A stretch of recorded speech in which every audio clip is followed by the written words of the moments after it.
Yo creo que muchos conoceréis por qué estoy aquí, conocéis la historia, algunos a lo mejor no, para los que no, yo os cuento un poquito. Yo soy de Granada, soy médico de familia del Servicio Andaluz de Salud y hace 5 años pues, me diagnosticaron un cáncer de ovario con múltiples metástasis, ¿no?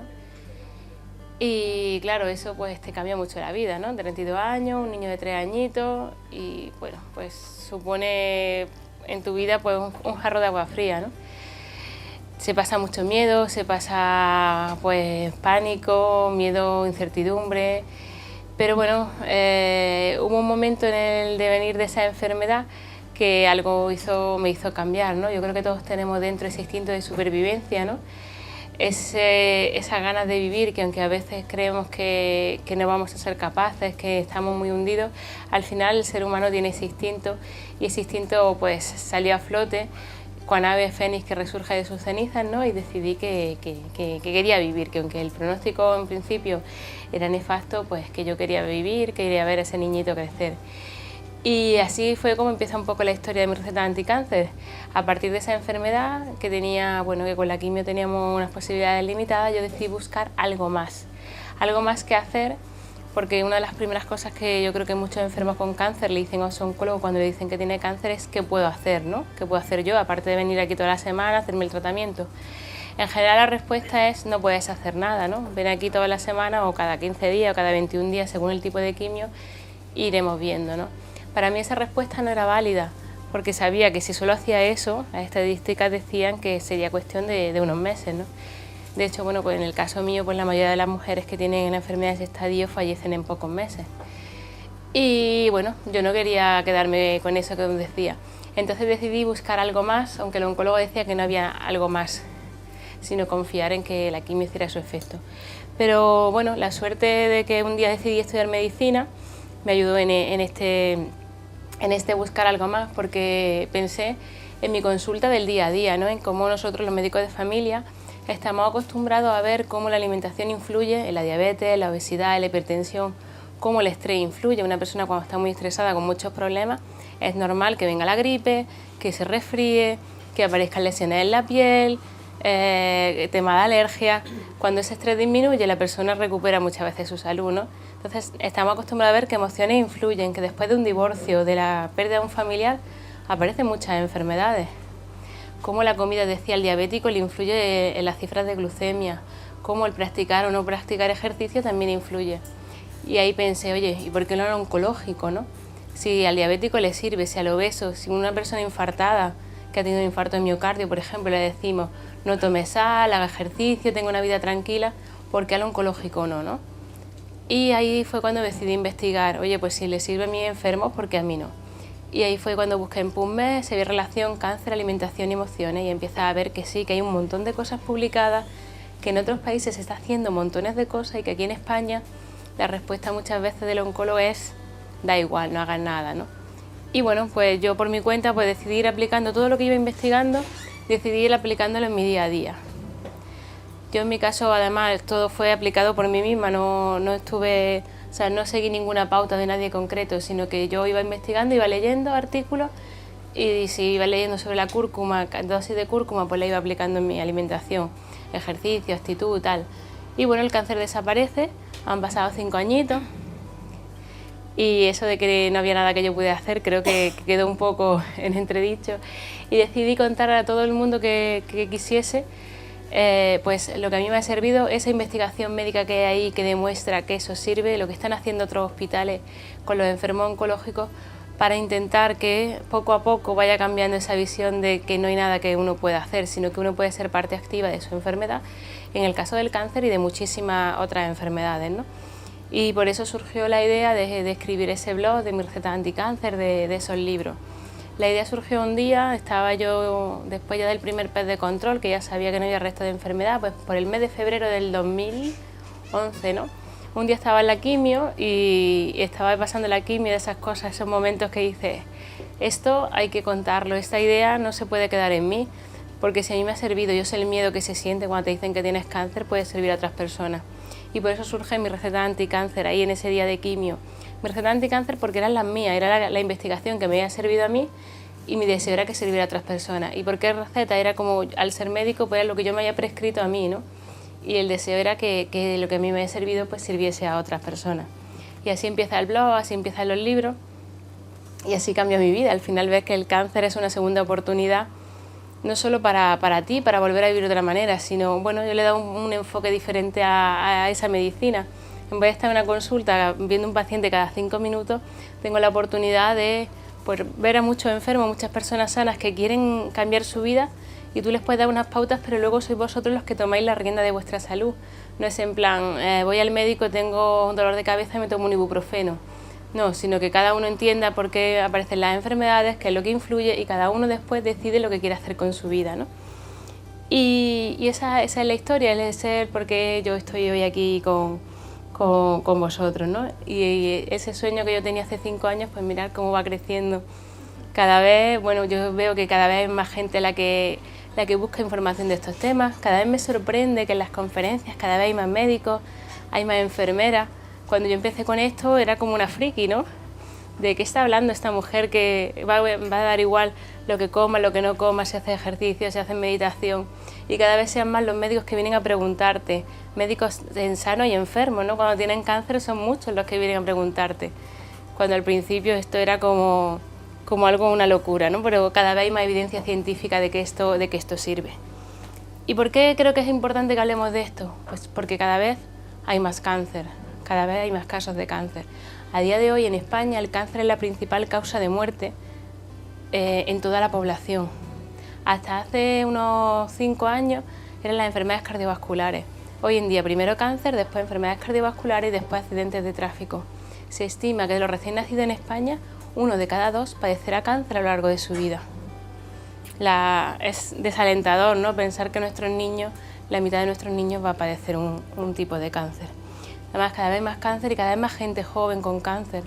Antes, el cáncer de mama, por ejemplo, era una enfermedad de la gente mayor a partir de los 50, 60, 70 años. Ahora, probablemente si os pregunto, todos conoceréis mujeres con 30 años con cáncer de mama y ya ni nos sorprende. Incluso yo la última chica que he visto con 19 años, cáncer de mama. El cáncer de próstata era igual, de los abuelitos, ¿no? A partir de los 80 años. Con 30 años ya hay cáncer de próstata. Entonces algo está pasando, cada vez más gente joven, cada vez más casos de cáncer. Y es por eso por lo que creo que es tan importante informarnos, porque todos somos potentes enfermos de cáncer, ¿no? Siempre se dice que hay un cáncer latente dentro de cada uno de nosotros. Se expresará, no se expresará, más tarde, más temprano, más agresivo, menos agresivo, pero todos deberíamos de pensar que nos puede tocar a cualquiera y que cuanto menos papeletas tengamos para que nos toque, mejor. ¿Y por qué hay tanto cáncer a día de hoy? Pues sobre todo porque hemos cambiado mucho nuestra forma de vivir respecto a cómo vivían nuestros antepasados, ¿no? Una de las imágenes que me gusta poneros para que hagáis una idea de cuál es el prototipo de persona candidata a sufrir cáncer sería que os imaginéis la imagen de Homer Simpson en el sofá de su casa, ¿no? Una persona obesa, sedentaria, que no se mueve, que va en coche a todos sitios, que está todo el día sentada, que bebe alcohol, ¿no? Homer en este caso es cerveza DAF, pero el alcohol de cualquier tipo predispone a padecer cáncer.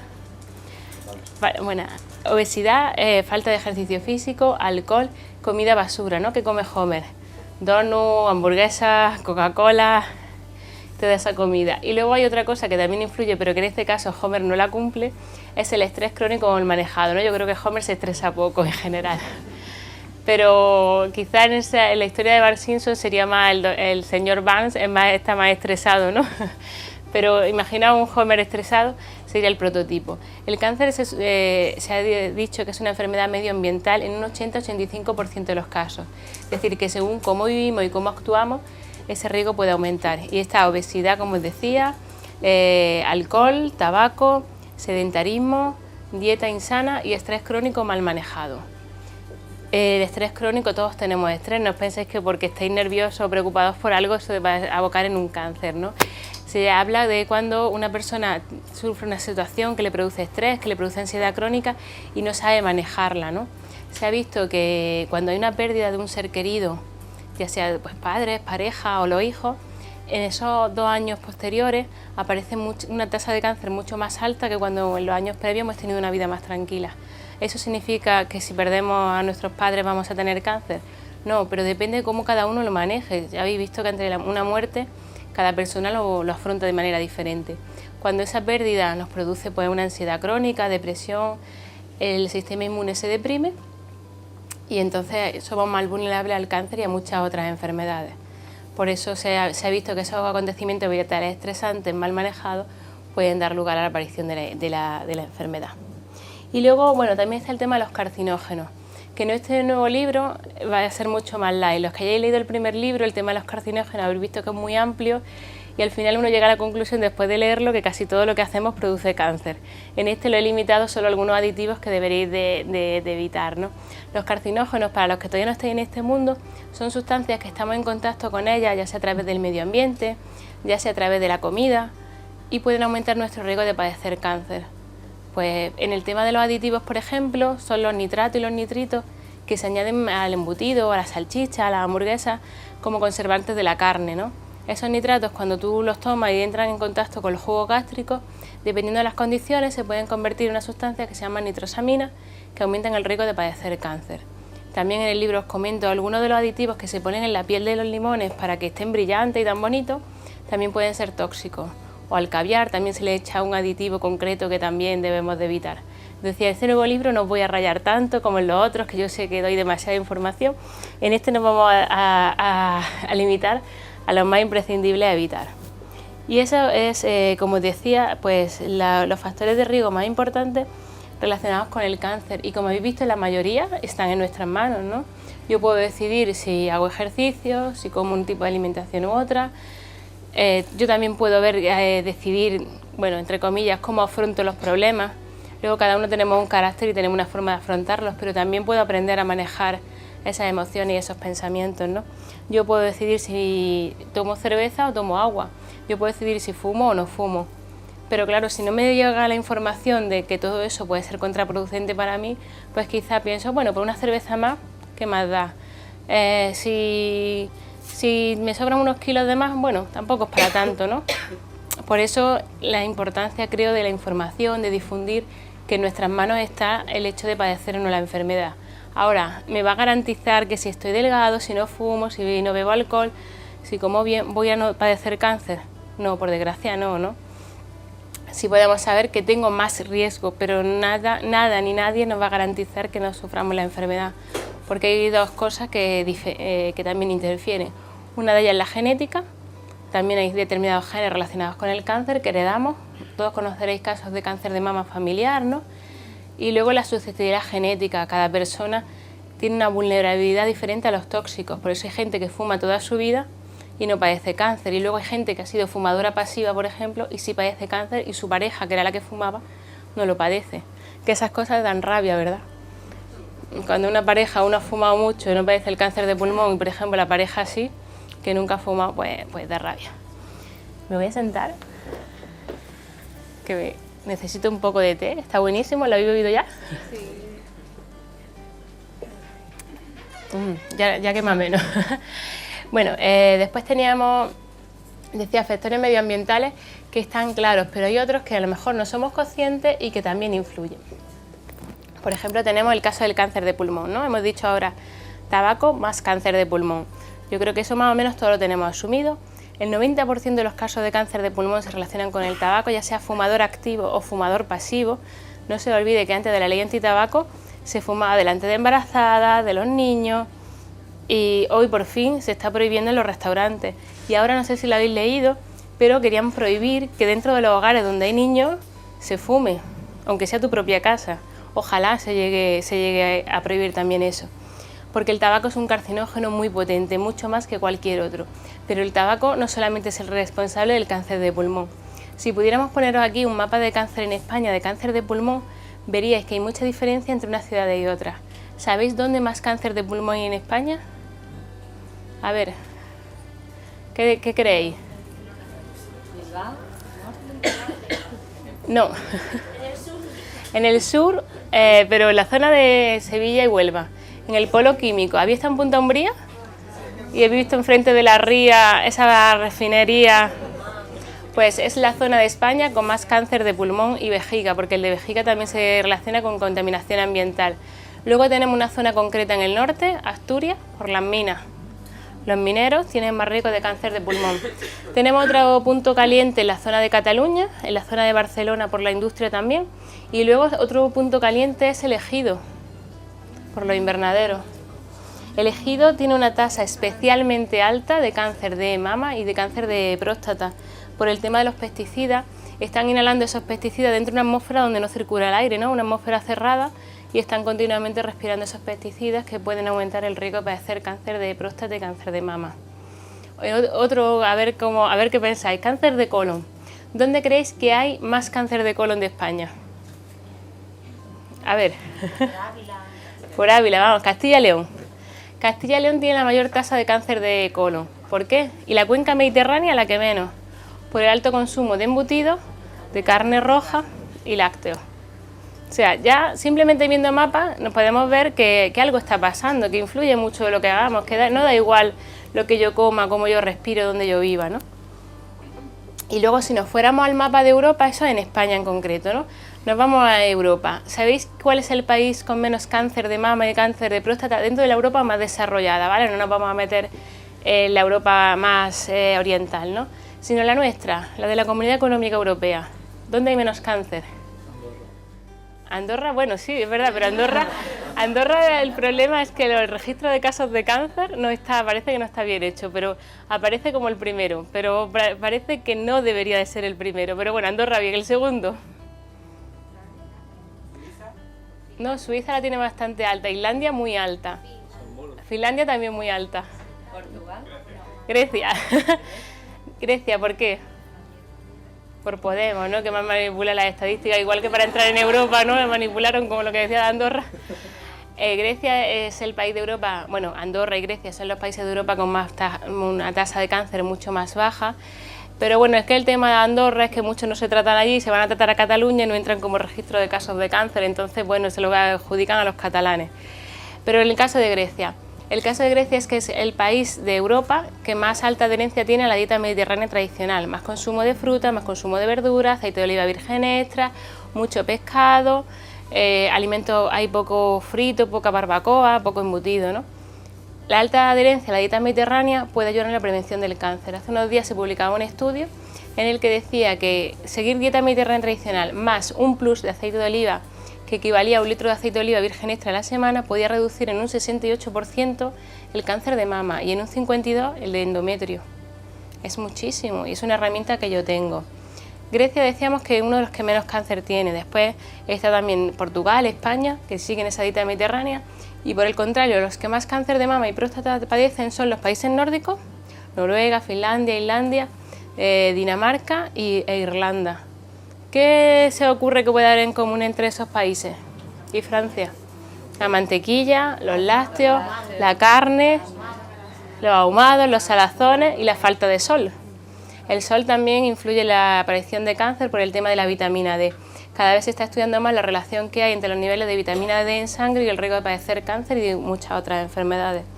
Y también otra cosa que es común a estos países nórdicos, hay más tasas de suicidio, de depresión y de ansiedad. Os he dicho que también influye el tema emocional, ¿no? Las personas con depresión crónica, con ansiedad crónica que están en tratamiento, tienen más riesgo de padecer cáncer que las personas que no tienen este tipo de enfermedades. Y si miráramos los casos de cáncer de cualquier enfermedad, Grecia seguiría siendo la que tiene las tasas más bajas junto a la cuenca mediterránea. Y más alta tasa de cáncer se vuelve a repetir países nórdicos, Francia, Inglaterra, Irlanda. Y la diferencia, esa dieta mediterránea de la que hablábamos, ¿no? A más consumo de fruta y vegetales hay menos cáncer, a más exposición al sol también menos cáncer. En España, ¿qué habrá más cáncer? ¿Aquí en la Costa del Sol o en Galicia? En Galicia. Tienen menos horas de exposición a la luz solar, ¿no? Y después el tema también se ha visto lo del carácter, el tema de las relaciones humanas, ¿no? Lo que os decía, ya hay más suicidio, más depresión, porque también se tiende a vivir una vida menos en sociedad que lo que hacemos en el sur, donde todo se celebra, ¿no? Donde somos más propensos a compartir con los demás. Y de esos estudios, los que queráis saber más, hay un estudio que se llama el estudio EPIC, que es el estudio prospectivo europeo sobre cáncer y nutrición, que lo que se han dedicado es a comparar las tasas de cáncer entre unos países y otros en relación con la alimentación. Han visto qué es lo que comen aquellos europeos que menos cáncer padecen frente a los europeos que más cáncer padecen. y llegan a la conclusión de cuál es la dieta ideal, que es la dieta mediterránea, basada en pues, frutas, vegetales, frutos secos, semillas, y en el centro de esa pirámide está el aceite de oliva virgen extra. Decía que se ha visto que ese plus de aceite de oliva virgen extra en la dieta mediterránea ayuda a la prevención del cáncer de mama, aparece también el endometrio, colon e intestino. O sea que más o menos nosotros mismos podemos ver que lo que es más saludable o no, pero luego lo llevamos a la práctica, cuesta, ¿verdad? Está muy bonito, lo vemos en la pirámide, vemos todos los días lo de 5 piezas de fruta al día, frutas y vegetales, pero luego termina el día y te pones a sumar, ¿a que no lo hacemos? Nos cuesta, ¿por qué? Porque es más rápido que yo vaya al Mercadona, que está aquí detrás, ¿no?, y compro la comida, la lasaña precocinada en plástico, la meto en el microondas, que ponerme a cocinar. Vivimos en una sociedad donde es que tampoco nos lo propicia, ¿no?, de que tengamos tiempo para cocinar.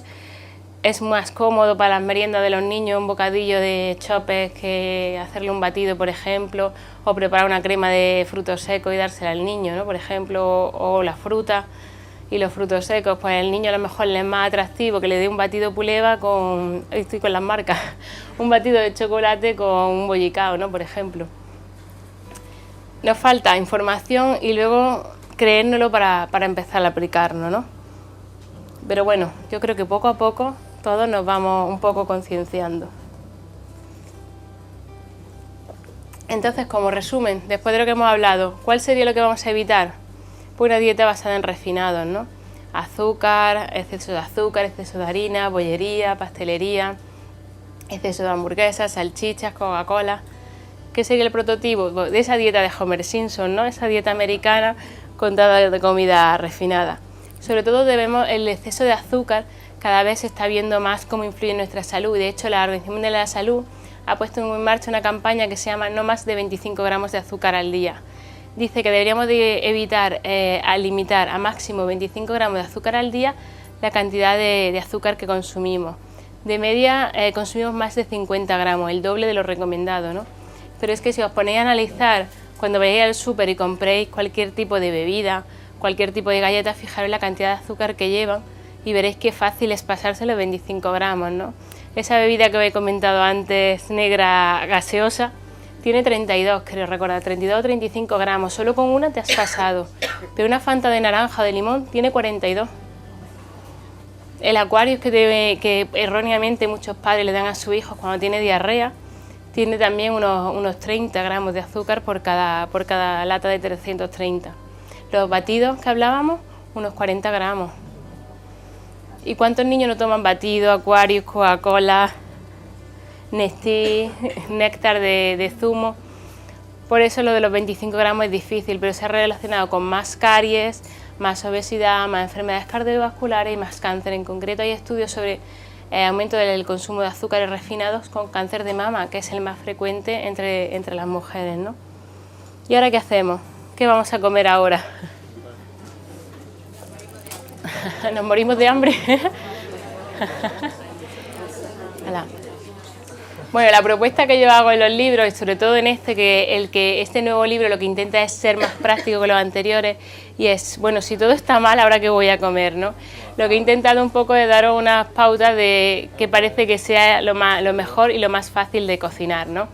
Entonces aquí no se trata de prohibir, de que os volváis ahora, yo que sé, de veganos estrictos, ¿no?, sino que tengáis conciencia a la hora de elegir, que cambiéis un chuletón con patatas fritas por un plato donde predominen los vegetales, donde en vez de la fritura y las barbacoas pues sea más vapor, plancha, ¿no?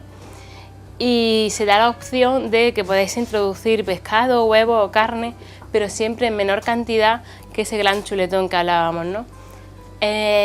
Sobre cuál es la dieta ideal todavía no lo tenemos claro. Yo creo que esto, según las investigaciones, va cambiando. Pero yo os cuento los últimos estudios.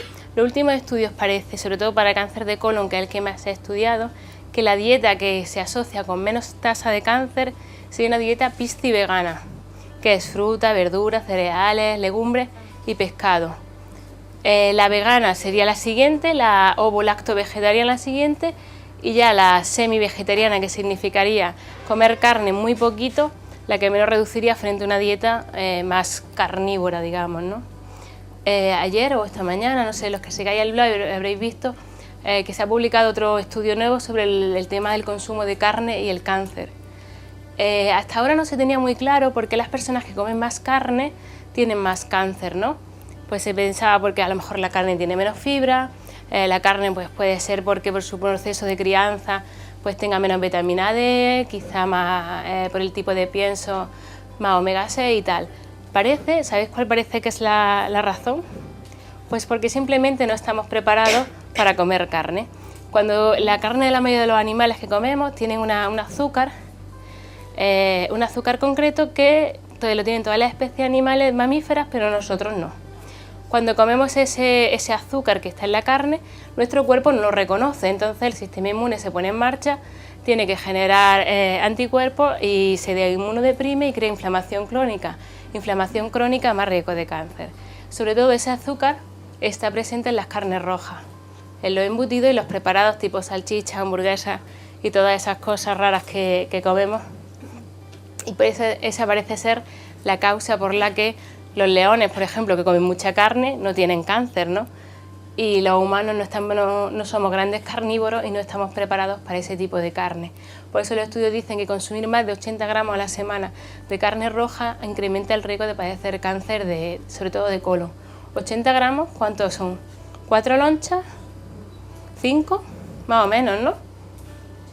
Bueno, ¿cuántos niños comen más de 5 lonchas de embutido a la semana? ¿Todos? ¿Y adultos? No, bueno, porque es un sucedáneo ahí, ¿no? Pero el derivado viene de la carne, sobre todo roja. Luego, además, aparte, luego tienen nitratos, como decía, luego le echan azúcar, sal.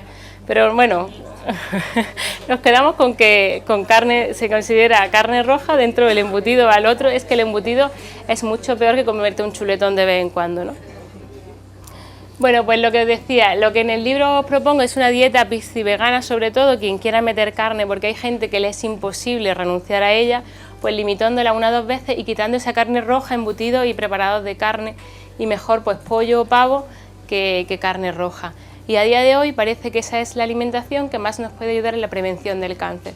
Por eso es lo que vais a encontrar en este nuevo libro. Pescado sí, algo de huevo si queréis, y la carne yo la evitaría, pero quien quiera, tampoco es un pecado, pero que sea carne blanca, que no sea pues un chuletón ahí grasiento o que sea morcilla o chorizo. El tema de los desayunos, pues igual, lo que voy a hacer no es que ya no podáis desayunar nada, pero en vez del croissant de mantequilla y mermelada con, yo qué sé, con un colacao, y además cargado de azúcar, porque muchos niños y algunos adultos al colacao además le añaden azúcar. El colacao no es más que harina, azúcar y un poco de cacao, ¿no? Pues podemos cambiarlo por un cacao hecho en casa, con una leche vegetal al que le añadáis plátano o dátiles y un poco de cacao. La tostada o el croissant pues la podemos cambiar por un pan de verdad integral, con aceite de oliva virgen extra, con tomate y ajo. Ideal, pues unos copos de avena con manzana, con semillas, con nueces, o un yogur si queréis, pero no un yogur comercial, sino un yogur blanco a la que añadáis fruta triturada, frutos secos y semillas. Os doy ideas en el libro para que cambiéis esos desayunos, pero no sea algo imposible de conseguir, ¿no? No quiero que vayáis con la idea de que esto no lo puede hacer nadie, sino que está al alcance de todos, solo un poco de, bueno, cuestión de organizarse. Para los platos principales, pues siempre voy a tener propuestas para ensaladas, cremas de verduras, caldos, legumbres, cereal integral, y siempre os decía, pues le podéis poner un poco de carne menos que de pescado o de huevo. Luego en este nuevo libro, que no estaba en los otros, hay un apartado especial sobre batidos y zumos verdes, sobre todo pensado para enfermos oncológicos.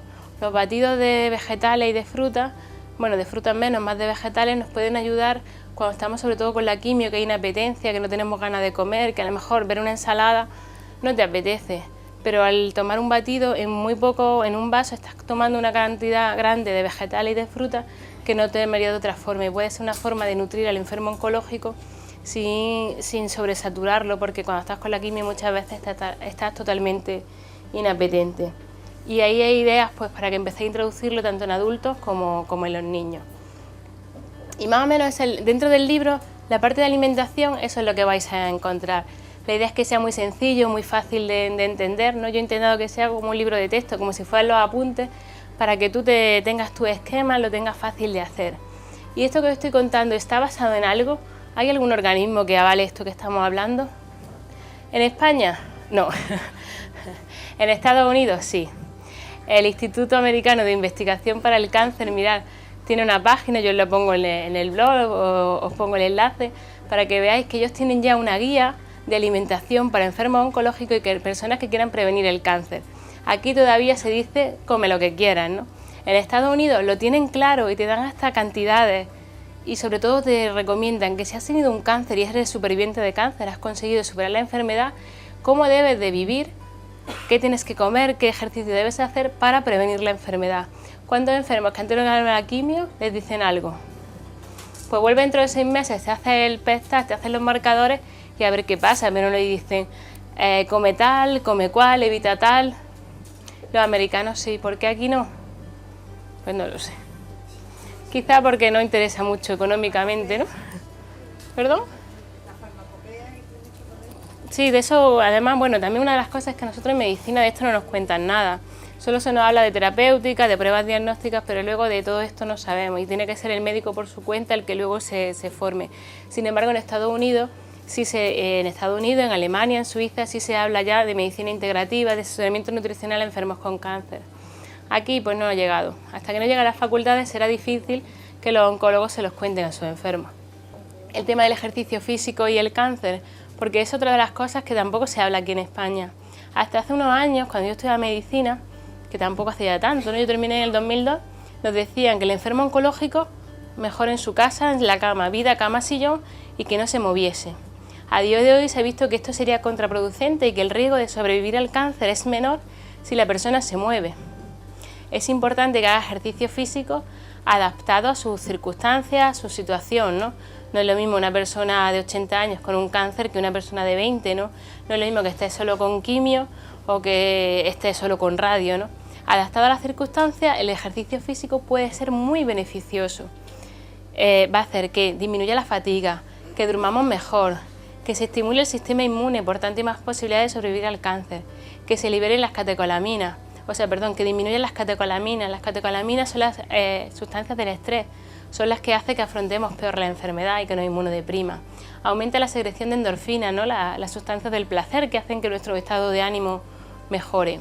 Y además, si hacemos ejercicio físico al aire libre, más vitamina D, menos riesgo de cáncer y menos riesgo de recidiva. Por tanto, el ejercicio físico sí, pero lo que intentamos en este apartado es daros unas pautas concretas, porque no todo vale, ni todo vale para todo el mundo. Y aquí en España, otra vez la misma pregunta, ¿cuántos oncólogos le hablan de ejercicio a sus enfermos?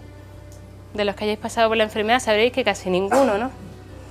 Pues es muy importante que se paute, sí, pero bien pautado, y casi ningún médico estamos preparados para ello. Yo soy la primera persona que no podría pautar un ejercicio físico según la determinada persona. Y aquí en España no hay ningún protocolo a día de hoy para pautar ejercicio físico a enfermos con cáncer. ¿En Estados Unidos? Sí. Y según la persona concreta, el tipo concreto de cáncer, el tipo de tratamiento, te pueden pautar en ejercicio físico completo o unas tablas de ejercicio que tú luego puedas reproducir en tu gimnasio. Y aquí, pues como siempre, no tenemos nada. Entonces, bueno, en ese apartado, Bárbara, de forma magistral, os hace ese apartado para tanto tratamiento del cáncer como para prevención del cáncer. Para prevención es más fácil, de 3 a 5 días a la semana, 30 minutos de ejercicio físico moderado, que significa no ir andando a paso lento ni correr la maratón, sino algo que te haga sudar, que te mueva un poquito. Esa sería la pauta general y siempre el ejercicio que más le gusta a la persona. Y el siguiente apartado, después del ejercicio, hablamos de oncología integrativa. ¿Sabéis lo que es la oncología integrativa? Pues es el futuro de la oncología, que aquí en España todavía nos quedan unos añitos para verlo. La oncología integrativa lo que consiste es aunar la medicina convencional, que todos conocemos, de tu quimio, radio, cirugía, hormonoterapia, inmunoterapia, con todas aquellas terapias que se hayan demostrado que son de utilidad para el enfermo porque tengan un aval científico. La nutrición es el más importante de ellos, pero luego están las técnicas de mente-cuerpo, puede ser la psicoterapia, puede ser la meditación, la visualización, técnicas energéticas como podría ser el reiki, se incluyen los masajes, se incluye el yoga, el qigong, aquello que haya servido, que se haya visto que sirve para el enfermo oncológico. ¿Esto lo está haciendo alguien? ¿Algún hospital? En España no. Pero mirad, la MD Anderson Cancer Center de Houston tiene una unidad propia de oncología integrativa. Y tú, aparte de ver a tu oncólogo médico que te paute tu tratamiento convencional, pasas a la unidad de oncología integrativa, donde o bien un oncólogo integrativo o un médico de familia con esta formación te evalúa y te dice, bueno, pues según tu caso, según tus necesidades y las de tu familia, lo que más necesitas es pues asesoramiento nutricional, quizá tu psicoterapia, musicoterapia, yoga, qigong, lo que te haga falta según lo que vea ese médico. Y te va derivando de una unidad a otra. Todos los enfermos pasan por la de asesoramiento nutricional porque consideran que es básico la alimentación durante el tratamiento y hacen una cosa que me parece preciosa, que aquí en España todavía soñaremos con ella, talleres de cocina para enfermos con cáncer. Y te enseñan a cocinar según la estación con esos alimentos anticáncer. ¿A qué sería bonito? Además, cocinar, aparte de que nutres tu cuerpo, también es una actividad divertida, compartes con otros enfermos. Otro taller que a mí me parece precioso que se hace en la Anderson, bueno, todos podéis entrar en la página de la Anderson, en el apartado de medicina integrativa, podéis ver toda esta información, tienen vídeos, tienen charlas sobre oncología integrativa, es maravillosa. La única pega, que está en inglés, pero bueno, con Google se traduce hoy día todo, ¿no? Bueno, pues decía otro taller súper chulo que a mí me gusta mucho, aparte del de cocina, taller de masaje en pareja. Tú eliges, pues ya sea tu pareja, tus hijos, tus padres, alguien que después te vaya a dar un masaje a ti y le enseñan a esa persona que te dé masaje para aumentar tu bienestar emocional, para que te relajes. ¿Creéis que los oncólogos aquí recomiendan los masajes? Yo le pregunté al mío si me podía dar masaje porque lo sentía que lo necesitaba y me dijo que no por si se extendía el cáncer. Pero eso lo he escuchado mucha gente. No soy la única. Aquí vosotros también. Ah, vale. Lo que están haciendo son sobre todo masajes de relajación. Lo que no hacen masajes profundos, ¿no? Pero son masajes de relajación. Incluso creo recordar que hay un vídeo con el tipo de masajes que están haciendo. ¿Por qué es la importancia de los masajes? Porque si todos necesitamos que nos abracen y que nos toquen, la persona con cáncer se siente mucho más vulnerable, necesita mucho más contacto físico. Entonces, una de las terapias principales para ello es el tema de los masajes. Y como decía, pues aquí todavía se tiene también la creencia de que el cáncer se puede extender por un masaje. Entonces, una de las cosas que yo sueño, que os cuento, que ese sería mi sueño, que esa oncología integrativa que se está haciendo en Estados Unidos, la hace también el Memorial Sloan Kettering de Nueva York, que se está haciendo en Alemania, en Austria y en Suiza, llega aquí, poco a poco. ¿Por qué es necesario que llegue? Porque mirar, del 40 al 80% de los enfermos oncológicos están haciendo algún tipo de terapia, ya sea alimentación, ya sean suplementos, ya sean plantas, ya sean masajes, ya sea reiki, pero la mayoría de ellos no se lo cuentan al oncólogo. Y mirar, mientras que hay terapias que no va a tener un efecto secundario, como podría ser un reiki, no va a ser un efecto secundario, hay algunas plantas, algunos suplementos que sí pueden interaccionar con la quimio. Si el oncólogo no lo sabe, puede haber algún problema.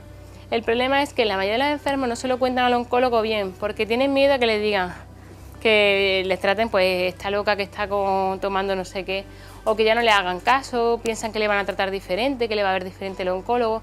A veces porque si no me preguntan yo no cuento.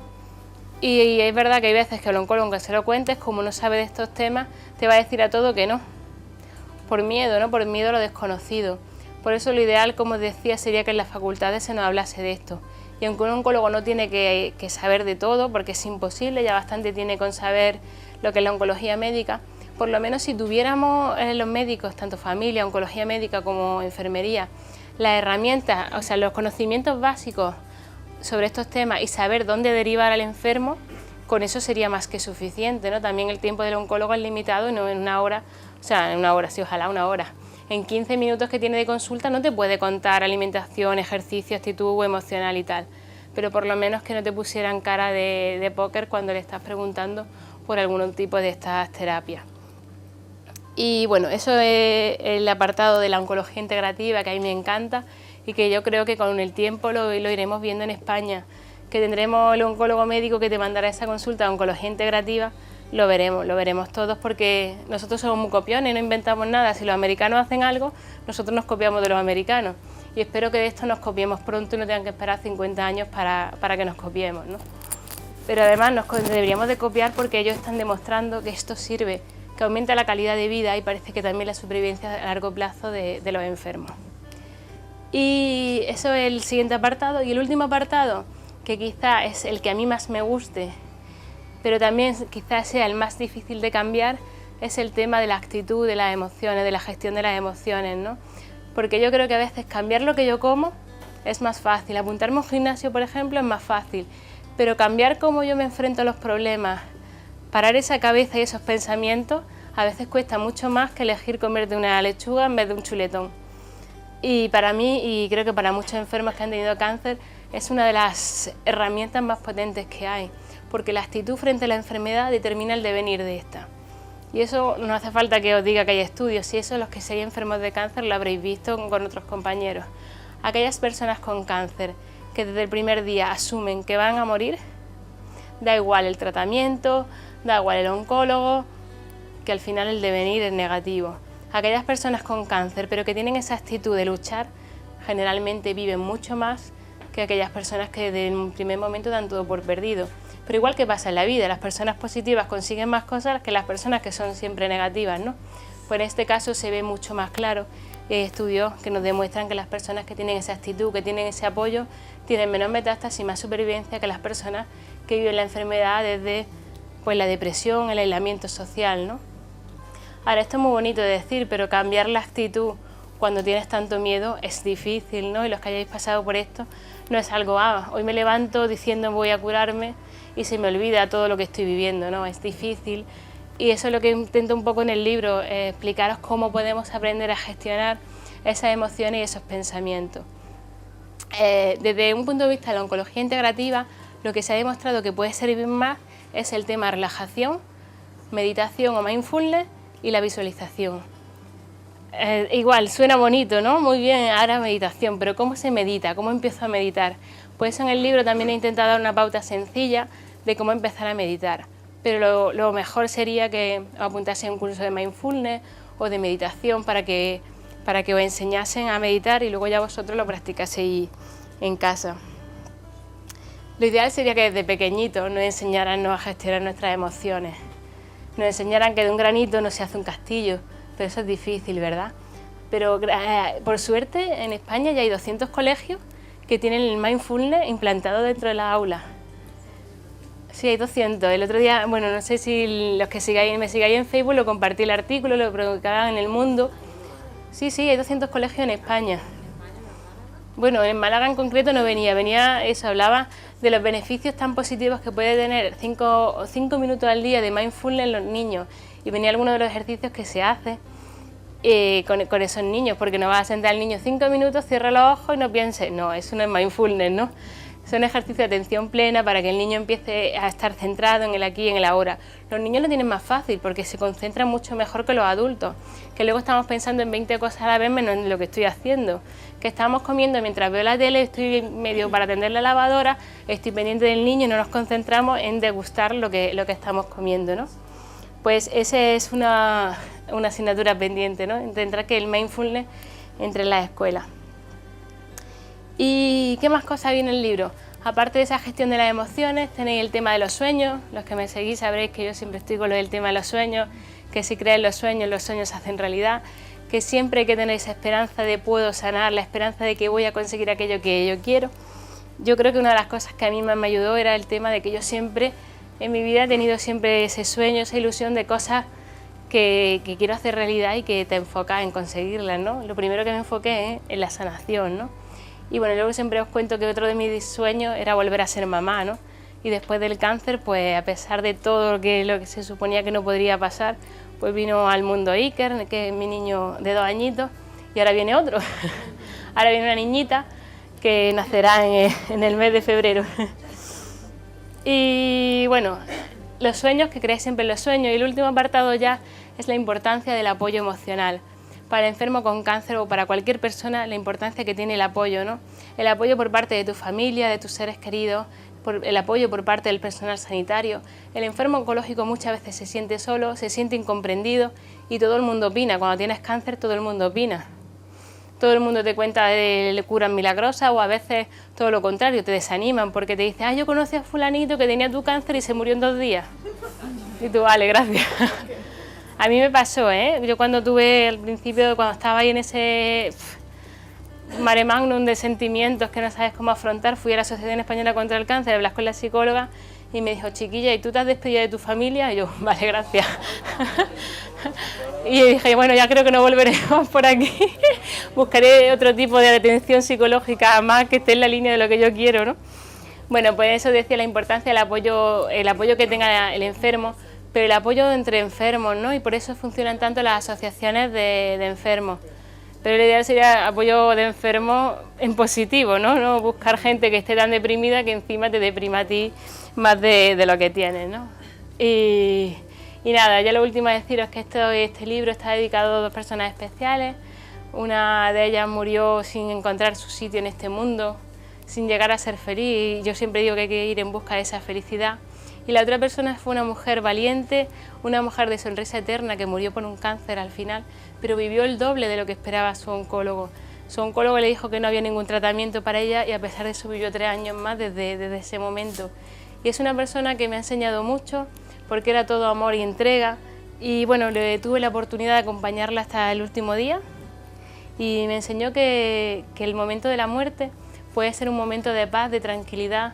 Se murió con una sonrisa para todas las que estábamos allí acompañándole y fue una de las lecciones más bonitas que me ha enseñado.